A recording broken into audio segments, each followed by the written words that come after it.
अस्सलामुअलैकुम।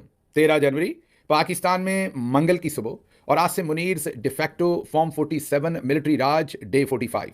अब चलते हैं आज की अहम खबरों की तरफ और पहली खबर इस्लामाबाद से, जहां पर कॉन्स्टिट्यूशनल क्राइसिस खड़ा हो गया है। वैसे तो इस्लामाबाद में कोई कॉन्स्टिट्यूशन ही नहीं है और ना ही कोई कॉन्स्टिट्यूशन खड़ा है, तो फिर क्राइसिस कहां से खड़ा होना। लेकिन बहरहाल जो भी धोखाधड़ी के लिए, झूठ के लिए, दिखावे के लिए कॉन्स्टिट्यूशन रखा हुआ है, उसमें क्राइसिस खड़ा हो गया है। हुआ यह है कि एक अर्दली ने दूसरे अर्दली का जो सो कॉल्ड आइनी हक था उसको सलब कर लिया, उसको मलिया मेट कर दिया। जो फॉर्म 47 के वज़ीर आज़म शहबाज शरीफ हैं, उनकी हुकूमत ने एक ऑर्डिनेंस जारी किया। ऑर्डिनेंस हमेशा सदर पाकिस्तान के दस्तखतों से जारी होता है, लेकिन यहाँ कॉन्स्टिट्यूशन ब्रेक कर दिया गया और एक ऑर्डिनेंस जारी कर दिया गया सदर पाकिस्तान के दस्तखतों के बगैर। जी हाँ, दुरुस्त सुन रहे हैं, सदर के सिग्नेचर्स के बगैर ही एक ऑर्डिनेंस जारी कर दिया गया। उसके ऊपर पीपल्स पार्टी ने वावेला मचा दिया और कहा कि हमें तो बहुत शर्म आई है कि ये आपने क्या कर दिया है। अगर आप आईनी तरीके से देखें तो बात तो ठीक है। आईनी तरीका तो यही है कि सिग्नेचर या दस्तखत जो हैं वो सदर पाकिस्तान के ही होंगे।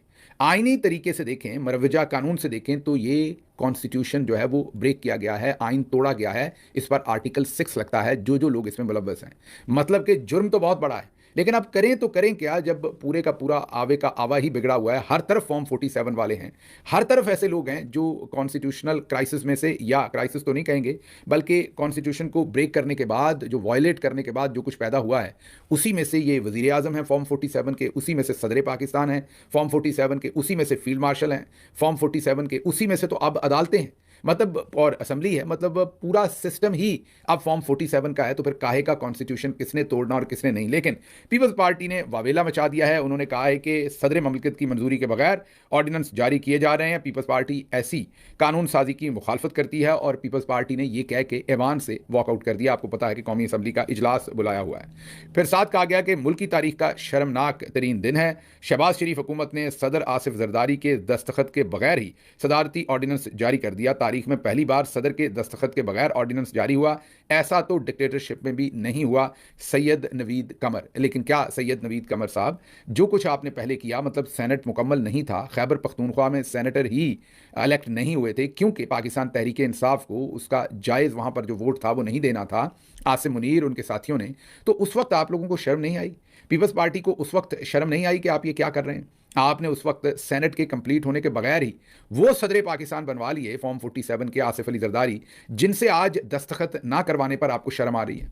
फिर आपने, याद होगा आपको कि जो पाकिस्तान तहरीक इंसाफ की मखसूस नशस्तें थी, खवातीन की जो नशस्तें थी, वो आप लोगों ने खुले आम हथिया ली, आसिम मुनीर और उनके साथियों के साथ मिलकर लूट ली। जो हक था तहरीक इंसाफ का वो आपने लूट लिया, तब आपको शर्म नहीं आई। अब जिस तरह का मामला आपने बनाया हुआ है, जो ये सब कुछ है, इसमें से ऐसी ही सूरत हाल निकलनी है।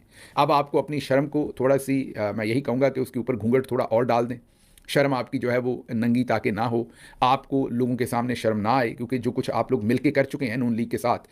ब्रादर, उस वक्त आपके चेयरमैन बिलावल जरदारी कहते थे कि ब्रूट मेजॉरिटी के साथ हमने ये सब कुछ पास करवाना है और हमने करवाया है और डंके की चोट पर करवाया, और देखते हैं कौन इस आईनी तरमीम को रोकता है। तो तमाम चीज़ें जो हैं वो आपने अपनी मर्जी से कर ली, लेकिन अब आपको शर्म आ रही है। आगे हम आपको एक एक्सक्लूसिव खबर देंगे, जो बिलावल जरदारी साहब की एक फ़ोन कॉल लीक हुई है। लीक हम तक तो नहीं हुई, किसी और तक हुई है, और उससे पूरी पीपल्स पार्टी की जो हवा थी टायर में वो लीक हो गई है। उसकी वजह यह कि वो फ़ोन कॉल इतनी खतरनाक थी जिसमें डायरेक्टली आसिम मुनीर साहब से रिलेटेड बातचीत की गई। लेकिन आगे चलते हैं ज़रा। रहनुमा पीपल्स पार्टी शर्मिला फारूकी का सदर के दस्तखत के बगैर ऑर्डिनेंस को गैर आइनी करार दे दिया। कहती हैं ऑर्डिनेंस जारी करना तो सदर ममलकत के दस्तखत और मर्जी से करते। सदर की मर्जी के बगैर ही इस्लामाबाद बल्दियाती ऑर्डिनेंस जारी हुआ। सदर की मर्जी के बगैर ही इस्लामाबाद बल्दियाती ऑर्डिनेंस को फौरी तौर पर वापस लिया जाए। फिर यह वावेला मचा, इनको मनाने की कोशिश की गई। फिर एक अर्दली ने दूसरे अर्दली की बात मान ली और ऑर्डिनेंस आखिर पर गालिबन वापस ले लिया। और हमें तो वैसे यही लगता था कि उधर से GHQ वगैरह से फ़ोन आ जाएगा और या ISI से फ़ोन आ जाएगा और सदर जरदारी के जो मिलिट्री सेक्रेटरी हैं ब्रिगेडियर साहब, उनको कहा जाएगा कि सदर को समझाएं और कहें कि ये मैंने ही दस्तखत किए थे, गलत फहमी हो गई, मुझे भूल गया था। हमें वैसे यही लग रहा था कि ये स्टेटमेंट आएगी, लेकिन चले फिर भी कोई लाज रख ली गई सदर के उहदे की, भले फॉर्म 47 का ही है, और ऑर्डिनेंस वापस लिया गया है। और अब मेरा ख्याल इसी तनख्वाह पर दोबारा इस ऑर्डिनेंस को कर दिया जाएगा सूनर और लेटर। बहरहाल ये सूरत हाल जो है वो वहाँ डेवलप हुई है। देखो ਤੁਸੀਂ ਚੁਗੀਆਂ ਵਾਲੀ ਬੈਰੀਆ ਚੱਲੇ, ਤੁਸੀਂ ਨਹੀਂ ਜਾ ਸਕਦੇ ਹੋ।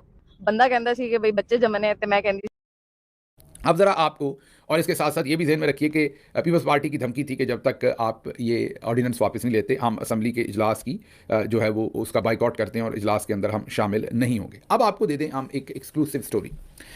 जब आसिम मुनीर साहब ने 10 साल की एक्सटेंशन, जी हाँ, अभी नून लीग के साथ उनका जो अरेंजमेंट है वो ये है कि 5 साल तो उन्हें ये है और अगले 5 साल की भी उन्हें एक्सटेंशन मिलेगी।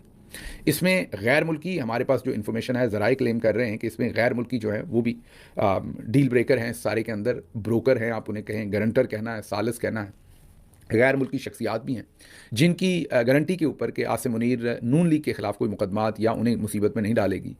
और इतनी हद तक ये वंडर बॉय, थंडर बॉय, ये सब कुछ होता रहेगा, लेकिन मीन बड़ा कोई कांड नहीं किया जाएगा उनके खिलाफ। तो इस सारी सूरत हाल में जो सालिस हैं उन्होंने ये सालसी दी और नून लीग ने बगैर पीपल्स पार्टी को मुकम्मल एतमाद में लिए, मीन एक्सटेंशन पर तो मुकम्मल एतमाद था, ये 5+5 के ऊपर पीपल्स पार्टी को एतमाद में नहीं लिया और ये एक्सटेंशन दे दी। अब आप कहेंगे कि क्या पीपल्स पार्टी ने कुछ अनोखा करना था? नहीं, पीपल्स पार्टी 5+5 प्लस अगले 5 का भी सौदा ज़रूर कर लेती, सिर्फ वो अपनी कीमत मांगते। इसमें सबने अपनी अपनी कीमत मांगनी थी, बाकी असूल यहाँ पर उतना ही है जो आपको सूट करता है। जैसे ही कोई चीज़